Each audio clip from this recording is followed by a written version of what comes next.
There we go. There we are. Step 1, step 2. Oh, OBS, why are you red? It makes me nervous.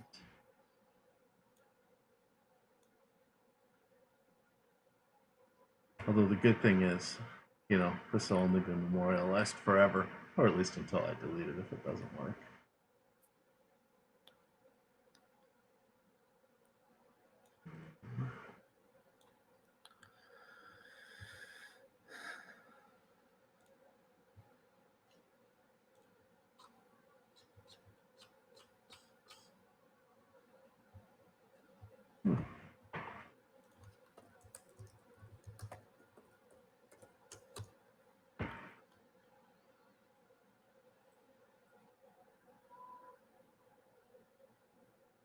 Yeah, there we go. We are live. Let's go to the live control room. See what happens. Because I think we're going at them. It just took me a minute to find it. There we go. A minute in. Are we, I am the only one watching us. That's not good. No. Where's the fun in that? Broadcast alert.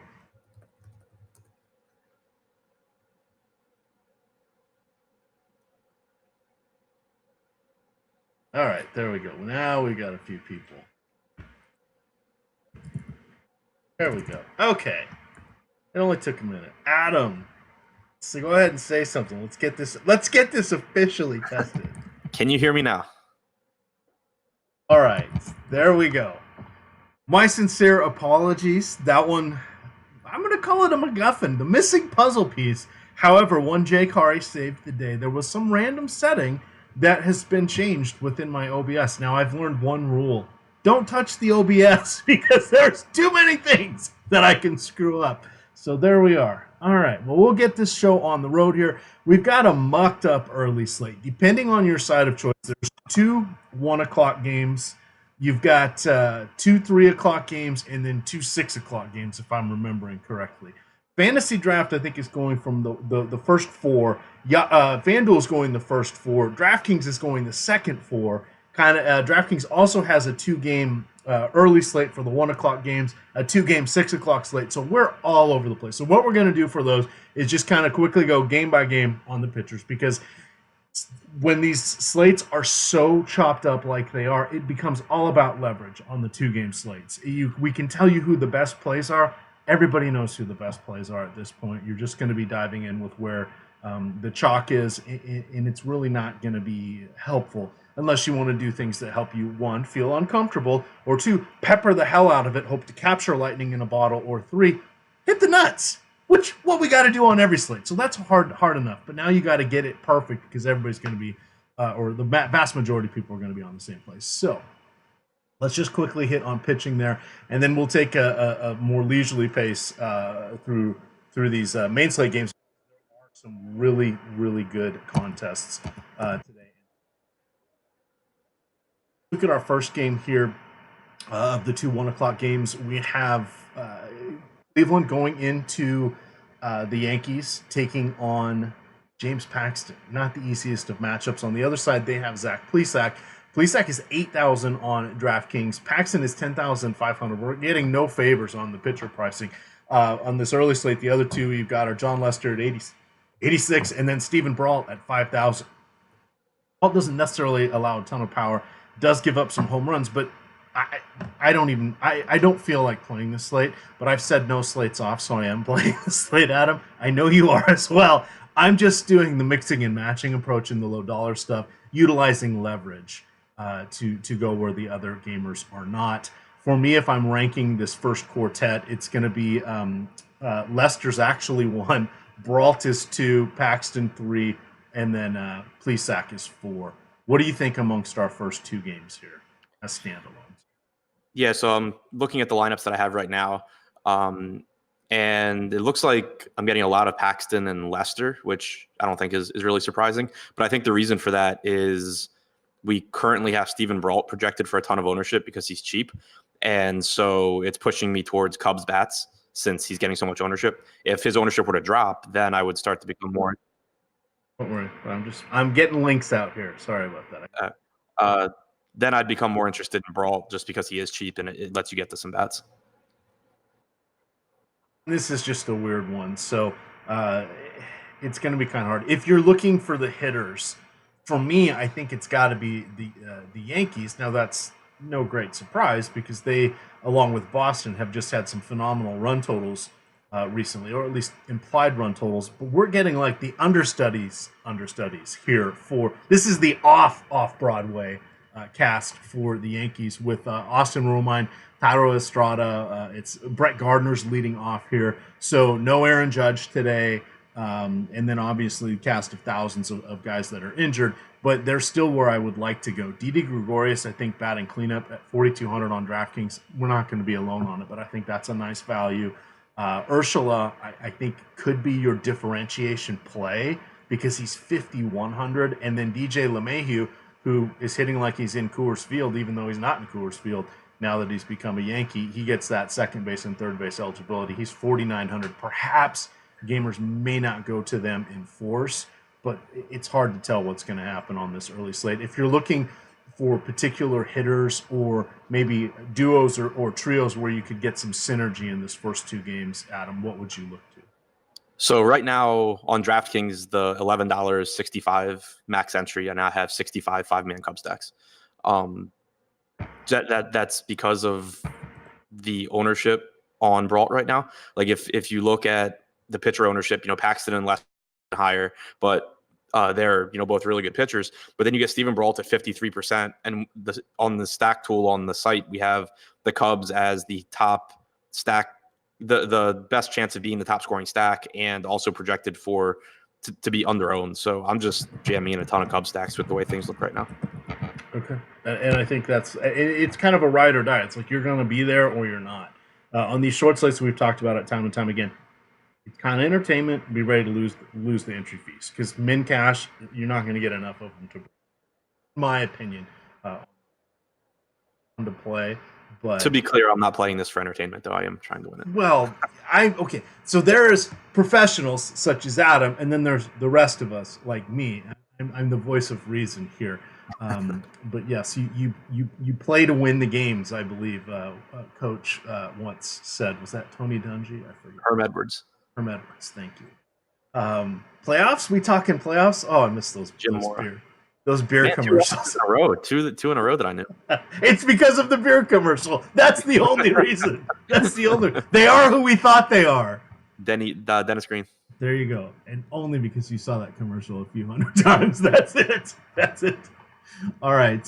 So that's kind of the first two games. Now, we'll slow it down just for a sec here because we got some big contests on the 3 o'clock games overlap between the different sites. So, or the 3 o'clock and the 4 o'clock. So we have Reggie McClain going against Trent Thornton. Now, Reggie McClain was recently called up by the Mariners, and he was someone that I started looking at last night because I'm like, I'm a Mariners fan.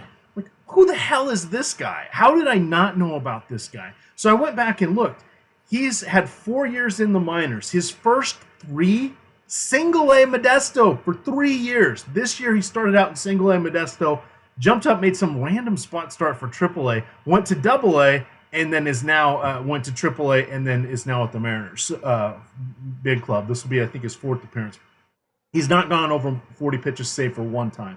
So I expect him 35, 40 pitches. That might get him 2 innings and change. We'll have to see what happens with the Blue Jays. But he is someone that, with regards to is there a bulk reliever coming in behind him, it does not look like that, Adam, unless something's popped up, excuse me, since this morning, because they've got UC Kikuchi going tomorrow, and that would be his day. This is kind of the Mike Leake day in the rotation, but of course they traded him, didn't need him, and then they've got their 4 lefties. So this looks like a true bullpen day, and the Mariners bullpen, no bueno.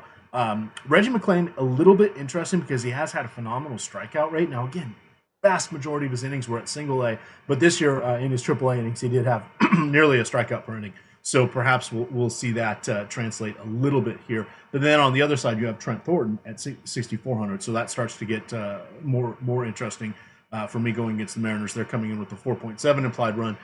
Blue Jays have a 5.9. With these two pitchers, now let's just kind of focus on the 4 games from the the 3, 4, and 6 o'clock games, Adam. What do you want to do with these guys? And I feel a little more comfortable now that we have choices. Even though I don't like these any better than any of the guys on the first slate, I'm feeling like, okay, I got a little room to maneuver here. So these guys are in play for me. Yeah, I mean, McLean on most slates wouldn't be in play just because he's not stretched out. But at 4K on a slate where your top end options are guys, $9,600 Chris Bassett against Houston, I don't think there's a ton of opportunity cost at the position. So he's at least in play. I don't know how necessary he'll be. I think Thornton's pretty interesting. There's 5 lefties in the lineup for Seattle, which isn't ideal for him. He has struggled with lefties this year, but he's also inexpensive and he's got decent strikeout stuff. Seattle strikes out a ton. They're one of the best strikeout matchups in baseball right now.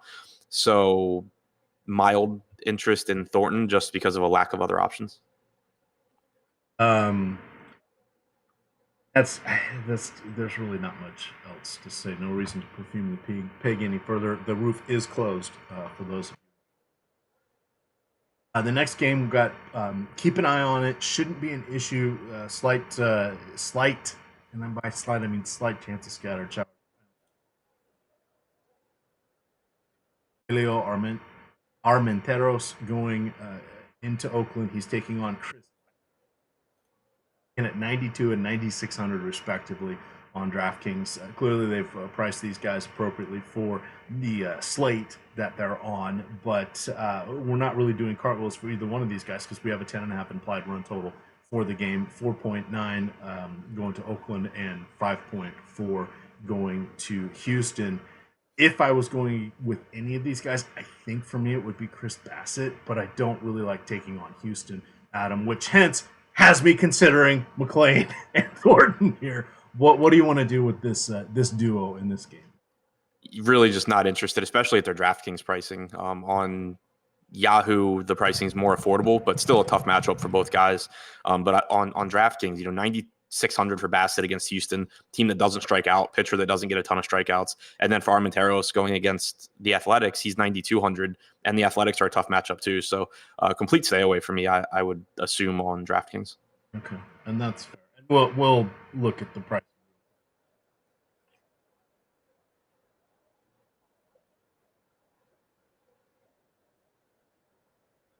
Our next one here is the Detroit Tigers and the Tampa Bay Rays. So good news, Jordan Zimmerman's missed 12 or 14 days. He had a neck blocker.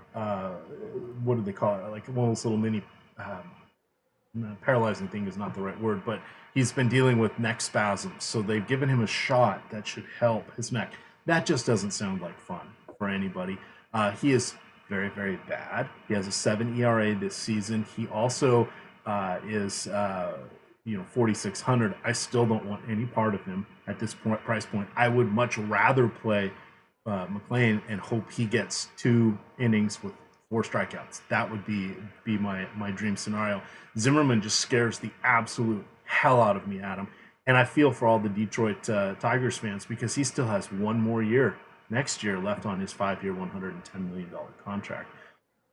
Anything with Zimmerman, I know you've chosen him from time to time, but he just looks like he's lost everything at this point. Yeah, I mean, he's terrible, but he is pitching in Tropicana, and I assume he's going to throw more pitches than McLean does. So I don't like it. I hope I don't have to get to either guy, but if one of McLean or Zimmerman is projected for higher ownership than the other, I would just take the one that's lower owned. I'd recommend going against Zimmerman here. So let's see if anything pops out. 7.1 ERA, 1.6 WHIP, only 11 home runs this season, but only 52 strikeouts. Last 3 seasons, he has a combined WOBA or ISO of 210 plus. So meaning if you add up, both righties and lefties, it's just over. I forget, one of them's like 202 and the other one's like 215. So it's not good for either one of them. But the guys I do like is Austin Meadows, Aguiar, Pham, and then Travis d'Arnaud. I haven't looked to see if those guys are all in the lineup. d'Arnaud is not, but we do get Pham, Aguiar. I think we can go with Choi and Meadows. Those would be the guys that I would look to. Apologies that the audio is going in and out. We'll have to figure this out. This is what it's going to be. Sorry guys, it's either everybody muted or this. But thank you for letting me know, because I will go back and try to figure out what else is amok on this this system, because it's a new computer, so I hate the fact. All right, Adam. Yarborough does seem like the cream of the crop here amongst our options. He does have the opportunity to go against one of the worst lineups in the league. That would be the Detroit Tigers. Are you willing to just join the masses? Do you want to go over on the masses with your shares, shall we say, of Yarborough, or is this a pivot spot? Yeah, no, I expect to get to a lot of Yarborough here. The game is in Tropicana, which is really good. It's a good pitcher's park. Yarborough is expected to start, which is really good for how deep we can expect him to go into the game elsewhere. All right, and that is definitely the way to do it, because we do have 8 teams. That means we can get different, and all it takes is 1 or 2 low-owned guys, which there will be some on this slate. And if you capture a home run, get an RBI double, something like that, that can be enough differentiation to get you where you need to go. The 4th game of this late afternoon slate is Michaelis. You know I was going to get there. It's not that one. Going against Anthony DeSclafani. A couple guys that are bad against lefties, but how many lefties are we going to see? Michaelis is probably going to have to go against 4, would be my guess here, but that would be recent acquisition Freddie Galvis. We'll have to see what's going on with Jesse Winker, but Josh Van Meter should be in there. Bottle probably will be in there. And then depending on what they do at catcher. DeSclafani, on the other hand, has to face Tommy Edelman and then a slumping Matt Carpenter, whose offense is now affecting his defense, it sounds like. But I am willing to allow these guys to feather into my lineups as appropriate, or not as appropriate, but just kind of as needed as I'm making my 150 for this particular slate. Adam, I don't love one more than the other, but I think I would rank both of these guys behind Yarborough, but ahead of Thornton. How do you feel about this NL Central matchup? Yeah, so I have them both behind Yarborough. I have them projected for more raw points than Thornton, but not by enough to where they become better point per dollar options. So comparing them to Thornton really just comes down to the rest of the bats in my lineup and what I can afford. I'm more interested in DeSclafani than Michaelis, just because he has better strikeout stuff. It's not a great matchup. The Cardinals, this version of the Cardinals, don't strike out a ton. They do have lefties with Wong, Carpenter, Edman, Fowler, and DeSclafani gets lit up by lefties, as we've talked about a lot. It's also not a great park for pitchers, but 26.9% strikeout percentage against right-handed hitters this year for DeSclafani, allowing very little production from them. So favorable matchups against Goldschmidt, Ozuna, DeYoung, Molina. So that works in his favor. And then a 22.4% strikeout percentage against lefties. So while he does give up a lot of power, that strikeout percentage against lefties is still higher than Michaelis has against righties or lefties. So I just think that there's more upside in DeSclafani, even though there's risk there. And then with Michaelis, you're getting someone that doesn't strike guys out. 18.5% strikeout percentage to righties, 16.9 to lefties. Kind of the same issue as DeSclafani. He does a really good job of limiting production from righties. He gives up a lot more to lefties. A lot will depend also on what the Reds lineup looks like. We right now have questionable tags on Jesse Winker, Joey Votto, and Eugenio Suarez. So if all those guys are in, it's a really dangerous lineup. If all those guys are out, it becomes a lot more favorable for Michaelis. All right. So we're going to look at FanDuel, the first 4 pitchers, and just any final comments as we head on to the main slate here. So we have Paxton, Plesac, Lester, and Brault. 10-2, 7-8, 7-3 for Lester, 59 for Brault. If you're going to build one team, I think you probably end up on Paxton or Lester. If you're building, say, 10 teams, what would your percentage breakdown be? These guys. Wait, back to the 2-game slate? The two games, just FanDuel pricing. Okay. Just for perspective. Probably would look to get probably a lot of Paxton. Looking at the hitter pricing, they're cheap enough. I think it's probably not that tough to do. All right. And then and he would be the main guy. And then this is FanDuel again. So their afternoon slate is Seattle at Toronto, Houston at Oakland, Detroit at Tampa. So I think Yarborough will be number 1 at 8,000. Bassett's 100 less, tougher matchup. Thornton Thornton is at 6,400. Rogelio Armenteros is at 58. So I think for me it'd be Yarborough, and then I'd probably say Armenteros. I think I would go Yarborough and then Thornton, just because I don't think that the savings from Thornton to Armenteros makes a difference, and I have Thornton projected a little higher. All right, and then I'm just gonna pull up Yahoo here real quick. If you haven't gotten in the management fee free contest, you can definitely do that. Right now, there are 270 spots left, $3 to get in. And again, no management fee on that one. If you have not yet signed up for Yahoo, I'm going to drop the link to the Spotlight Hitters and Stacks article in YouTube Slack or YouTube chat there. If you click on that third paragraph, we'll give you the link and instructions on how to claim $30, up to $30 with your initial DFS deposit. If you've been playing season-long stuff there for money, it's different than DFS, as I've been told. So,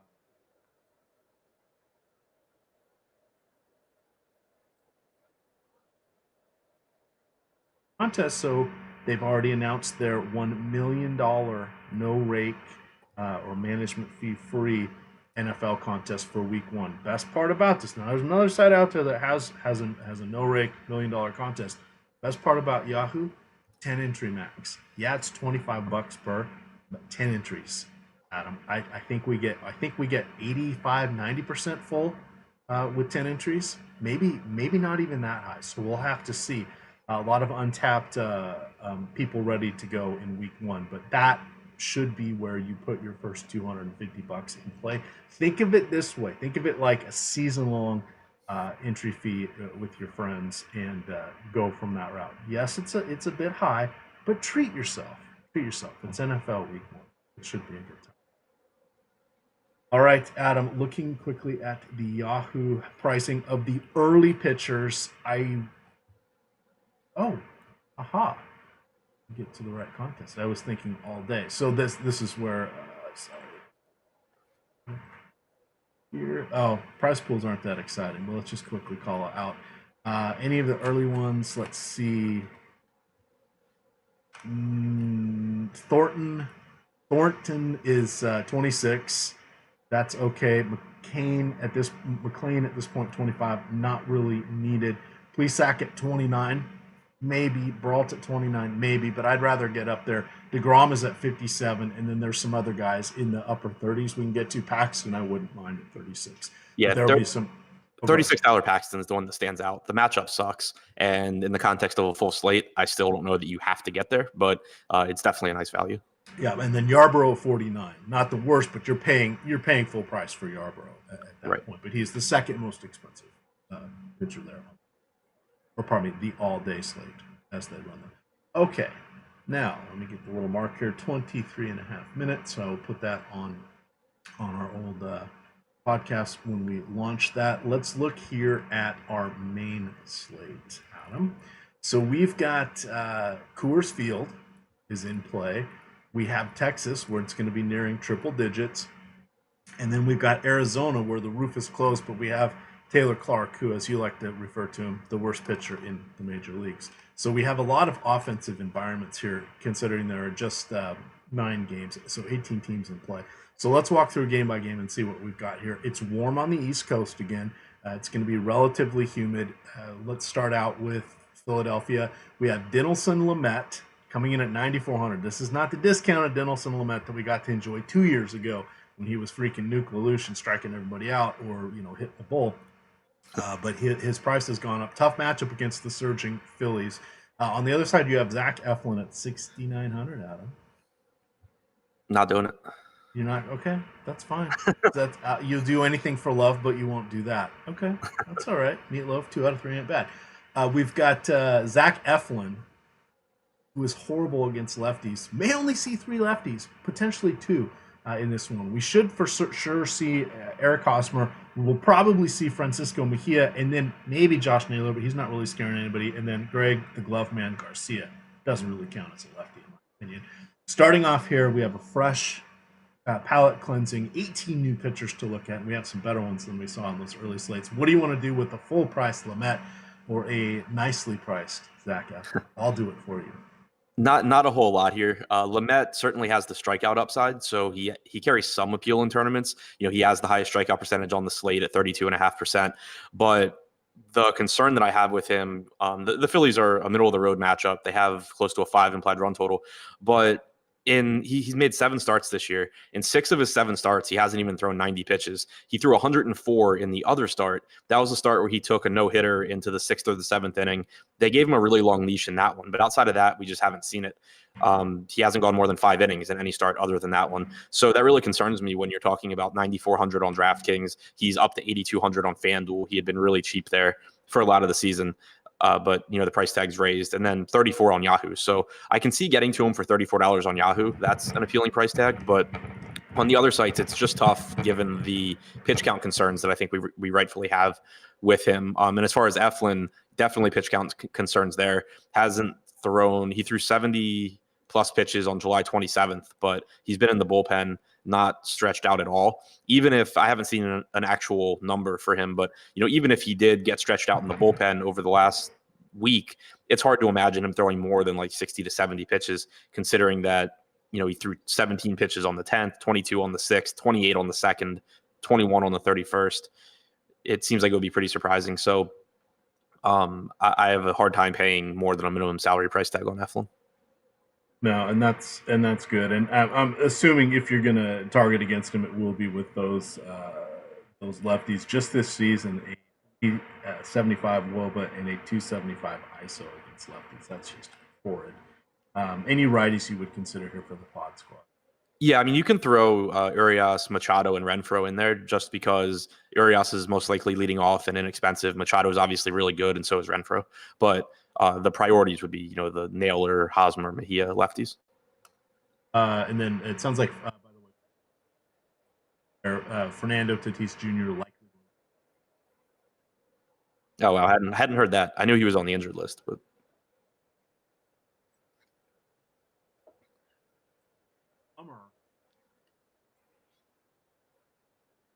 Or walk-off grand slam. I did not see the grand slam. I saw him tell the fan to shut the F up after his at bat prior to the grand slam. Well, sometimes you got to do that. Meaning, the fan letting Harper know that he is having a bad season. Good to see. He's not even having a bad season is the thing. Like, I'm not a Bryce Harper guy, but he's having a bad season by his standards. He's still having a very good season. Yes. So to be fair, the 30 home runs, the OPS, and the on base percentage are actually not as bad. It's the strikeouts, and it's the bat flips, and I'm a Nationals fan. So. Yeah, no, I mean, I like Bryce Harper more now than I did when he was on the Nats, but yeah, I mean, the guy's got a 123 WRC plus. I understand that that's worse than his career numbers, but that's still really good. $1 billion, though. Yeah. $1 billion. If you're targeting against Lamet, I'm assuming Harper, Dickerson, working in maybe Real Muto, where we need a catcher. Yeah. I don't love the Phillies here, but it is a favorable hitter's park, and you do have some affordable pricing on these guys. All right. Oh, and sorry, I didn't give the actual numbers. It's going to be in the mid 80s at first pitch. Humidity is between 70 and 75. Moving along here to our next game, the Brew Crew in our nation's capital taking on the Nationals. You have mid 80s once again, mid 70s with humidity, slight breeze of 4 to 8 miles an hour, depending on the site you're looking at, going out to left field. Jordan Lyles versus Anibal Sanchez. 4.8 implied run total for the Brew Crew, 5.4 for the Nationals. I would side towards the Nationals here. I really, really, really like Matt Adams at 3,900 on DK. But let's stick to the pitchers for now. Any interest at all in Jordan Lyles, who has been very mercurial with his results this season? Not really. It's just a tough matchup against the Nats. Not a ton of strikeouts in this lineup. Turner, Eaton, Rendon, Soto, all difficult strikeouts. Cabrera's average. Suzuki, if he's in the lineup, is a tough strikeout. Lyles has been much better against righties than lefties. He struck out 26.5% of righties, but he gives up power to both sides. You have plenty of power in this lineup, and he's not really cheap. I think that on FanDuel, you're not interested because it's a one-pitcher site. On Yahoo, normally we get cheap enough pitching options where, $31 for Lyles is fine, but there's plenty of cheap options where you don't have to get there. And then on DraftKings, he's 7,700, where we have several pitchers below 5K, where I don't think they project a whole lot worse than Lyles do. So it's just really tough for me to get there. It's hard to justify taking that risk. Right. And then Anibal on the other side here has improved, but I'm speculating we should see a fully healthy lineup here from Milwaukee. That means Christian Yelich will be in there. You've got Mike Moustakas, Keston Hiura, who's been hitting phenomenally. Those are kind of the main guys. Oh, and let's not bury the lead. Yasmani Grandal here. Tough matchup for Sanchez, but he is 8,400. He does have a strikeout capability here. Is he someone you would consider? I think he's just more expensive than I want. It's a tough lineup against Milwaukee, and he's not really cheap. He's decent at preventing power. He's allowed a 117 expected ISO to righties this year, 147 to lefties, but he only has a 20% strikeout percentage against righties, 18.8 to lefties. That's not really the kind of guy that I'm looking to, pay over 8K for. He's even $40 on Yahoo, which isn't particularly appealing. I think the really interesting spot is Milwaukee pricing on DraftKings. It's like they thought they were facing Scherzer. Yeah. Trent Grisham at 2,900. Mustafa. It's going to be really interesting to see how ownership projections and stuff look on Milwaukee, because I think you very clearly have top cash game options here with Trent Grisham, with Grandal, with Moustakas for sure, and then even like a $5,100 Yelich is in there, but it's also a 4.8 implied run total. So I think there's a chance in tournaments that Milwaukee comes in over-owned, even though they are really favorably priced. So I'm really interested to see how that turns out. Our next game here, Asher Wojciechowski of your Baltimore Orioles taking on the Red Sox. The Red Sox coming in with the 6.9 implied run total. That's not nice if you're a Baltimore Orioles fan. You've got Eduardo the Slumpmeister Rodriguez going. He's been a little dicey this season, Adam. Not really intrigued by either pitchers. However, the Baltimore Orioles are coming in with just a 3.7 implied run total. Rodriguez is coming in at $9,000 on DK, and we'll circle back on the other side's pricing at the end of this. But it looks like he is fully priced. I just don't really want to get to Rodriguez. But how are you feeling about your batters of Birdland? I like Rodriguez a lot. The only negative I have to say about Rodriguez is that he's projected to be the most popular pitcher in that price range. Like right now on DraftKings, we have him as the second most popular pitcher overall behind Jose Suarez, more popular than DeGrom, more popular than Marquez, more popular than Lamet. I think it's fine. I think he's a really good play. The Orioles, I actually misspoke a little bit on the Early Bird podcast with Dan last night. I said that I thought they had more low strikeout guys in their lineup than they do. But looking at their numbers this year against left-handed pitching, Anzer Alberto's at 13%, Jace Peterson's at 14.5%. Other than that, there's nobody below 22%. If you get a lineup that happens to have Chris Davis or Steve Wilkerson in it, you're looking at 40% guys. Santander is up around 30%. VR is at 28%. Nunez is dangerous and only 23%. Mancini's 23%. But it's just a really good strikeout lineup for Rodriguez. Against righties this year, he has a 23.2% strikeout percentage. He's only allowed a 314 WOBA and a 147 ISO. I think it's a really good spot. All right. Interesting. Not quite going to get there. And again, shout out to one Jake Hardy, who got that late Mookie Betts home run, and it's now just behind me in the home run contest. Where would you rank Boston as your overall stacks today, considering the Texas game and the Coors Field game? I think it's tough. They're definitely top 5. It's just a matter of if I can get them ahead of the Twins or the Angels. I don't know that I can get them ahead of the Rockies. Definitely top 5, maybe top 3. Okay, and we'll have more throughout the day. Adam's going to be writing the deep dive article for this main slate. We of course will have live before lock. That will be myself and Chris Spags. We will have all the lineups and we will break those down in depth as we tend to do on live before lock. That will be promptly at 6 o'clock this evening. right here on the Osmo YouTube channel. All right, Adam, now we have the pitcher of clearly the number one pitcher, head and shoulders above everybody else. It's Jake DeGrom. Yes, he is going to be facing a designated hitter. Technically, that's going to be your choice of Ryan O'Hearn, Bubba Starling, Nicholas Denny, or Nicky Lopez. Yeah, I don't know which one you want to say is worse than a pitcher. I think any of them could be into play for that one. So not a scary lineup here. 3.5 implied run total for the Royals. They, of course, are missing Mondesi, which is not helping them. And then they've just got, are kind of in a slump. So outside of their top four hitters, they're not that scary. And three of their top four hitters are righties going against DeGrom. That's his strength. How are you feeling about DeGrom, again, considering we do have Coors Field and a 100-degree Texas game today? I think a lot will come down to what site you're playing on. He's expensive across the industry, as he should be. It's a good matchup against Kansas City. The top of the lineup for Kansas City, Merrifield, Gordon, Dozier, and Soler are all good. But you get past those guys, and you get a lot of really weak hitters. And on top of that, Dozier and Soler are high strikeout guys. So that gives some upside to DeGrom. And then you get to, Bubba Starling's a high K guy. If you get Brett Phillips back in the lineup, he's a high strikeout guy. O'Hearn strikes out.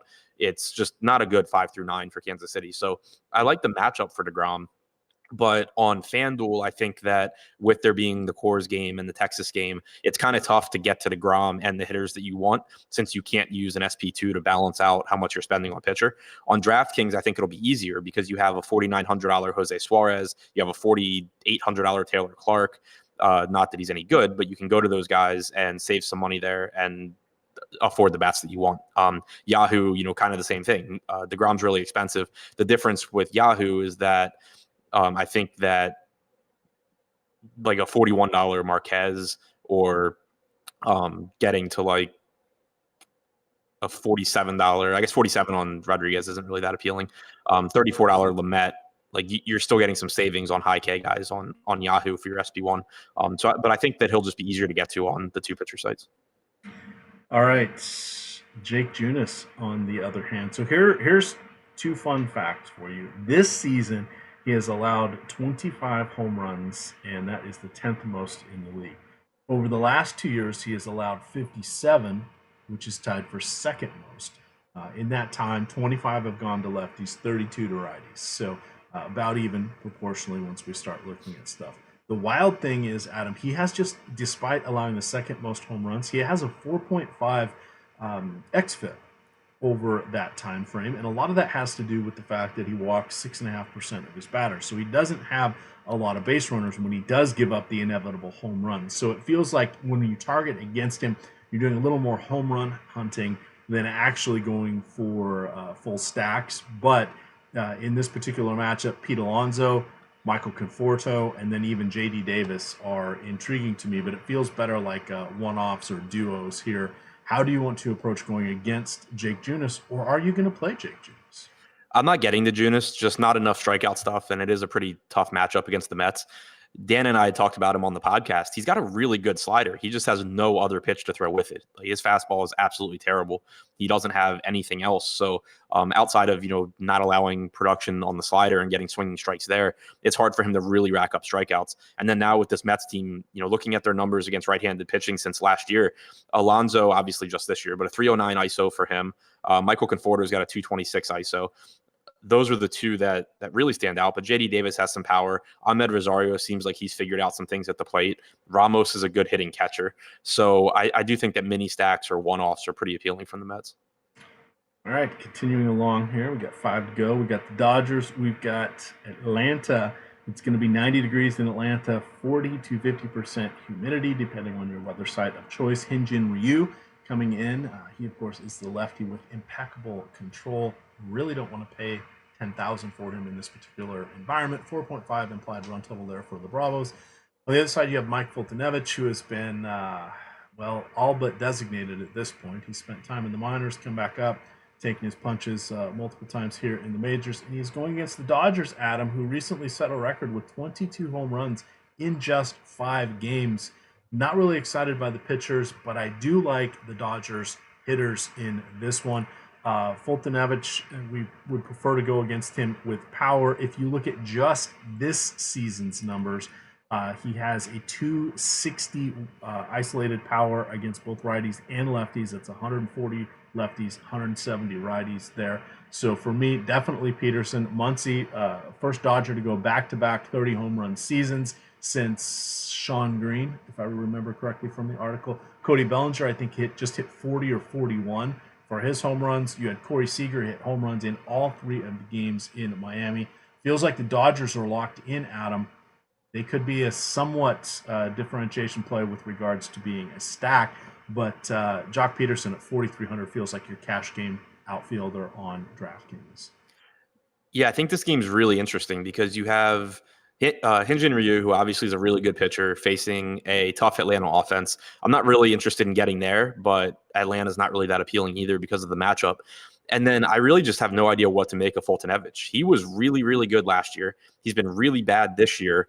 I assume that the truth is somewhere in the middle and that it's kind of just like a neutral matchup. But the Dodgers are just so good that even though Fultonevich is 6,500 on DraftKings, I think it's tough to get to him. And the way the slate breaks down with that game in Texas, with the game in Colorado, with the Angels facing Hector Santiago, with the Red Sox facing the Orioles, it's really easy to imagine that the Dodgers are just really low owned again. And whenever you have that much power in a lineup, it makes for an appealing tournament stack if they're coming in at low ownership. So I don't think it's necessarily the highest probability spot for the Dodgers, but there's no question that their ceiling is just as high as anyone. All right, moving along. We've got 4 to go. We've got the Twins. We've got Texas. Jose Berrios going into Arlington, facing a 5.2 implied run total for Texas. I really don't want to go to Berrios in this particular matchup. I'm certainly not going to Ariel Jurado, who is 5,800. It's all about the bats in this one. I am siding towards the Twins. If you are targeting against Serrato, just know that you can go to either side of the plate. Since the beginning of last season, he has allowed just, let me get this, 5 home runs allowed over his last 3 appearances in 14 and 2/3 innings with 15 earned runs. That's just horrible. However, on the season, he has allowed 5 home runs to lefties, 10 to righties, and based on the number of at-bats, it's even been proportionally more for righties. So I want to start with the righties, of course, which would be Sano, Garver if he's in the lineup, and then CJ Cron. But I love Max Kepler, and I'm even okay with Jorge Polanco on this one. Where are you putting the Twins on your stacks today?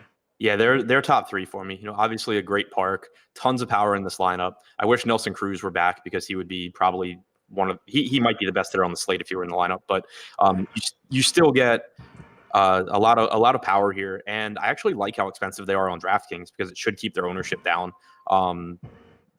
It'll be tough to get them, with DeGrom. Looking on Yahoo, they're expensive there too, but not overly expensive. And on FanDuel, they are reasonably priced. So I think that DraftKings is probably where they're going to be the lowest owned in tournaments because, you have Sano at 5,400, Rosario at 5,400, Garver at 5,400, Kepler's 51, Polanco's 49. It's really tough to get all those guys together unless you're willing to really take some chances on pitching. So I think they'll be lower on there.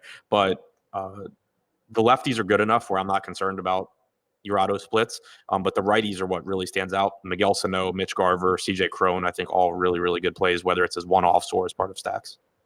All right. Speaking of stacks, just dropped that article into the YouTube chat. We've got 4 teams discussing on 4 different slates here for the spotlight hitters and stacks. And again, in that 3rd paragraph, you do get the instructions on how to sign up for Yahoo Fantasy DFS.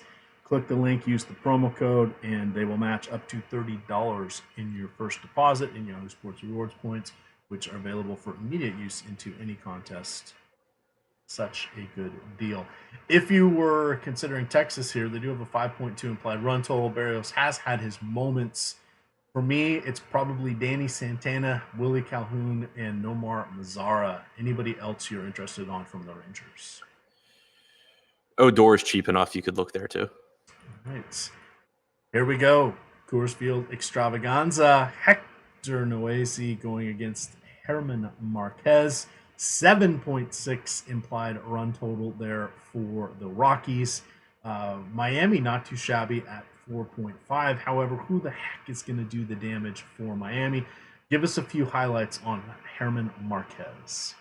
It's just a good spot. He's a really good pitcher. He obviously has worse numbers in Coors than outside of Coors, as you would expect for anyone over the long term, but still really good strikeout stuff, still a good pitcher, has a 3.5 xFIP this year. And now he's facing a right-handed heavy Marlins team that is absolutely terrible. Against right-handed hitters this season, he has a mid-20s strikeout percentage. He's at 28.3%. Against righties, 20.1 against lefties, but not many lefties in the lineup. 276 expected WOBA, 282 actual WOBA to righties. I'm just going to get to a ton of Marquez. He's my favorite pitcher on Yahoo, or sorry, on FanDuel at 7,600. He's one of my favorite pitchers on DraftKings at 8,800. I like him on Yahoo at 41. If the Marlins have a big game, then so be it. But especially with Marquez right now projected for relatively low ownership, he's at 25% on DraftKings. So that puts him behind Suarez, Rodriguez, and DeGrom. I'm looking to get a lot of Marquez. It's if you were going to take any of the Marlins, any of them standing out at him? I think Isan Diaz is a great value. I think he maybe gets a little bit too much ownership in tournaments because of that, but assuming he's batting second, he's really cheap second baseman. And then Neil Walker's a good value as well. Yeah, Neil Walker's the one I'm looking at, but not Neil Walker, better off 3 or 4 years ago.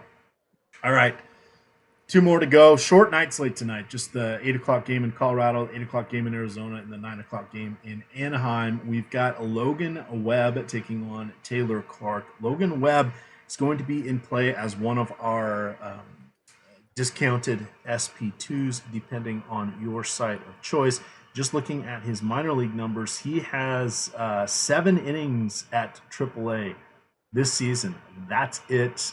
If we look at his AA numbers, he has, where is it? Basically a strikeout per inning. So can he continue that? I don't know. We usually like to see it a little higher because they get knocked down by about 20% once these guys come up. But he is a 22-year-old, soon to be 23-year-old righty. He is, let's see, where was he drafted? He was drafted in the 4th round here. What do you want, straight from high school, what do you want to do with Logan Webb? Roof will be closed for this homestand in Arizona. I think he's somewhat interesting. He's 5,800 on DraftKings, which obviously is really inexpensive. It's still $900 more than Jose Suarez, but we have Suarez getting a ton of ownership. So I think that it's reasonable to pivot to Webb in some lineups. The strikeout numbers in the minors look, pretty solid. Like you said, he only threw 7 innings in one start at AAA. At AA, he struck out 26%, but only 6.7% walk percentage. So that's pretty appealing. Had a 65% ground ball percentage at AA. That's also very, very appealing. When you have someone as inexpensive as he is, you can get by with just, some efficient ground ball outs. Looking at his pitch grades on Fangraphs, 55-60 fastball, 55-60 curveball, so 2+ pitches. And then looks like an average changeup, average command. So I think that he's good enough that I can consider him against Arizona with the roof closed, as long as he doesn't get a lot of ownership. So not super confident, but certainly someone you can get to. Right now we have him projected at 2% ownership, whereas we have Fultonevich at 10, we have Clark at 20, we have Suarez at 47. All right, how are you feeling about the Tyler Beede flashbacks where we were all over him? He was the last of our PIR for the night, and he was basically negative for the entire night in this same matchup 6 weeks ago. I don't remember. I was drunk after the first inning. Well played. Well played. That is what we call a self-defense mechanism. Perhaps not the most healthy of self-defense mechanisms, but it is one of them. All right. The other one that I think is hilarious is that was kind of when Alex Dickerson had been claimed from the Padres or acquired from the Padres, and he was just phenomenal in that series. He's 5,500 tonight on DK. There are two Colorado Rockies hitters in their projected lineup more expensive than him. What the hell is going on? I don't know. San Francisco was one of the teams I did write up in the Spotlight Hitters yesterday. That was kind of a fun game. How are you looking towards any of the Giants against Taylor Clark? The guys that I want for the most part are expensive, like Dickerson, like Yastrzemski. I think that they're okay. Still not a really appealing park. I think that one thing that makes them more appealing is that right now we have Clark projected for 20% ownership on DraftKings. So getting an offense against a relatively popular pitcher that has a 5.2 Sierra, 5.6 xFIP, and has allowed over 2 home runs per 9 is pretty appealing. Only a 17% strikeout percentage on Clark. But at the same time, it's not a great offense. It's not a great park for hitting. And Clark is 4,800. So I think I'll probably get to some Clark too, just because of the salary. All right, that gets us to the last game of the night. I lost my page here. We have Hector Santiago going against Jose Suarez. Yikes. Couple of southpaws here that tend to give up a lot of runs. Santiago, he Angel like 5 seasons ago, once upon a time, if I'm remembering correctly. Yeah, he's been with both teams. He's been with lots of teams. Jose Suarez, is he going to get positive points today? I think is how we want to ask that question, because where's that strikeout rate that he had at AAA Salt Lake? Certainly didn't make the trip with him to Anaheim here, but we got 2 discount dandies, 4,900 for Suarez, 5,400 for Santiago. On the 3-game late slate, yeah, vaya con Dios. But what do you want to do on the main slate with either of these guys, or is it all about the hitters in our final? I like both sides, the White Sox and Suarez.